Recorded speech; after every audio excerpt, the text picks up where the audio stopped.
जय माँ गंगे, जय भोलेनाथ। क्या आपने कभी सोचा है हरिद्वार इतना पवित्र क्यों माना जाता है? क्यों कहा जाता है कि गंगा के दर्शन मात्र से पाप नष्ट हो जाते हैं? और कैसे एक राजा की तपस्या ने देवताओं को भी झुका दिया?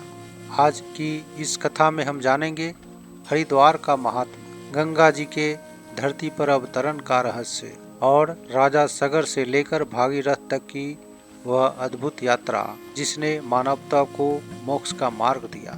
महादेव जी कहते हैं, जहाँ गंगा बहती है वही श्रेष्ठ तीर्थ है। हरिद्वार वही पावन भूमि है जहाँ देवताओं का वास है, ऋषि मुनियों की तपोभूमि है और स्वयं भगवान विष्णु का नित्य निवास है। इसी कारण इसे गंगा द्वार कहा गया, जहाँ से गंगा स्वर्ग से पृथ्वी पर उतरी। यहाँ का जल भगवान विष्णु के चरणों से निकला हुआ माना जाता है, इसीलिए इसे विष्णु पादोदकी कहा गया। आइए इस कथा को पद्म महापुराण के अनुसार सुनते हैं। श्री महादेव जी ने कहा, हे देवर्षि श्रेष्ठ नारद, आप सुने। हरिद्वार अत्यंत पवित्र तीर्थ स्थान है।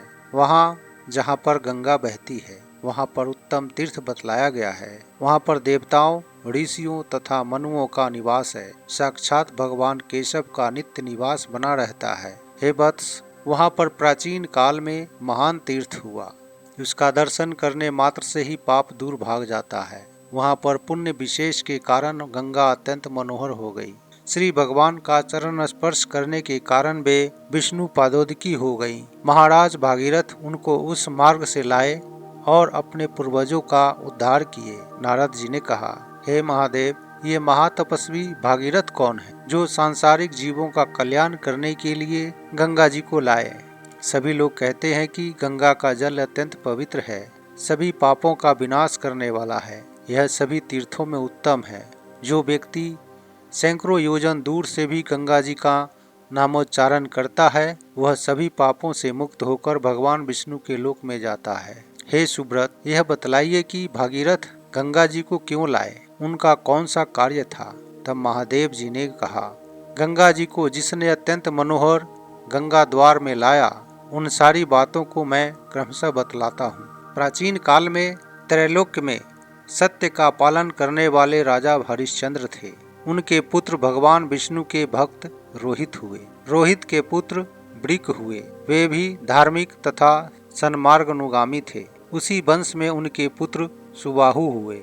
सुबाहु के पुत्र गौर हुए। वे अत्यंत धार्मिक नहीं हुए, इसी कारण वे एक बार दुखी हो गए। अधार्मिक होने के कारण प्रजाओं ने गौर को राज्य से हटा दिया। अपने परिवार को लेकर वे भगवत आश्रम में चले गए। महर्षि भार्गव ने कृपा करके उनकी रक्षा की। उसके बाद उनके पुत्र सगर हुए। महर्षि भार्गव के द्वारा संरक्षित होकर वे उस पवित्र आश्रम में बड़े हुए। उसके बाद महर्षि ने उन क्षत्रिय श्रेष्ठ का यज्ञोपवीत आदि संस्कार संपन्न किया। उन्होंने शस्त्रों का तथा वेदों का अभ्यास कराया। राजा सगर महर्षि भार्गव से आग्नेयास्त्र प्राप्त करके पृथ्वी पर गए ताल जंघों तथा हयों का वध किए। उन तपस्वी ने शकों तथा पदों का भी वध किया। नारद जी ने कहा, हे शंकर जी, आप राजा सगर का विस्तार के साथ महात्मा बतलाएं। वे महाबली सूर्यवंशी के रूप में विख्यात हैं। महादेव जी ने कहा, हे तात, गौर के दुखी होने के बाद उनके राज्य का हरण हो गया।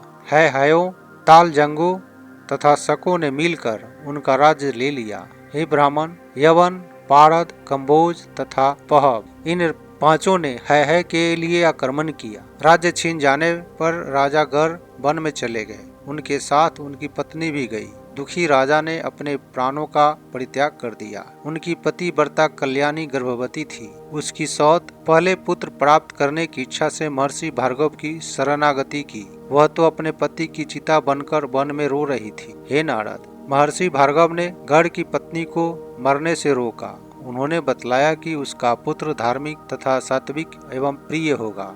उस बात को जानकर वे मरी नहीं। उसके बाद के आश्रम में ही बड़े हुए। उनके जात कर्म आदि संस्कार को भार्गव ऋषि ने ही संपन्न किया। हे महामुने, वहीं पर उनका यज्ञोपवीत आदि हुआ। वेदों तथा शास्त्रों को पढ़कर वे सगर को शस्त्रों का ज्ञान प्रदान किए। हे महाभाग, वे देवताओं के लिए भी दुर्लभ आग्नेयास्त्र का ज्ञान प्रदान किए। बल से संपन्न होकर क्रुद्ध होकर शीघ्र ही हययों को मार दिए। उन्होंने संसार में कीर्ति प्राप्त की। वहाँ के शक, यवन, कंबोज तथा पहलवी महर्षि वशिष्ठ के शरण में चले गए। महाद्युति महर्षि वशिष्ठ भी प्रतिज्ञा करके उन सबों को अभय प्रदान करके सगर को रोक दिए। अपने गुरु के वाक्य को सुनकर सगर अपनी प्रतिज्ञा की पूर्ति उन सबों को धर्म भ्रष्ट विकृत बनाकर की। उन्होंने शकों के आधे सिर को मुड़वाकर उनको छोड़ दिया।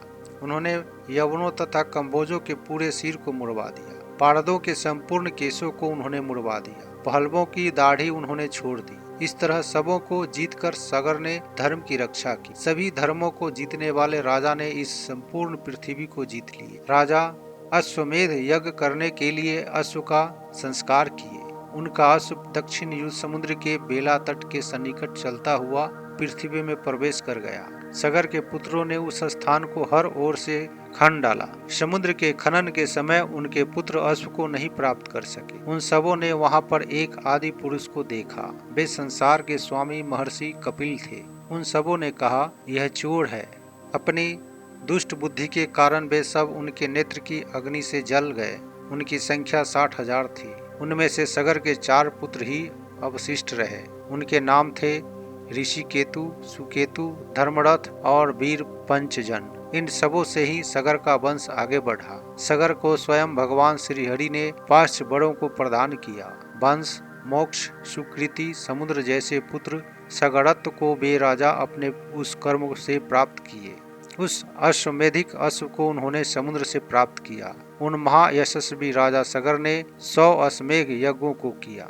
दोस्तों, इस तरह श्रीपदम महापुराण के 6ठे उत्तरखंड के 21वें अध्याय संपूर्ण होता है। जय श्री हरि, जय श्री हरि, जय भोलेनाथ।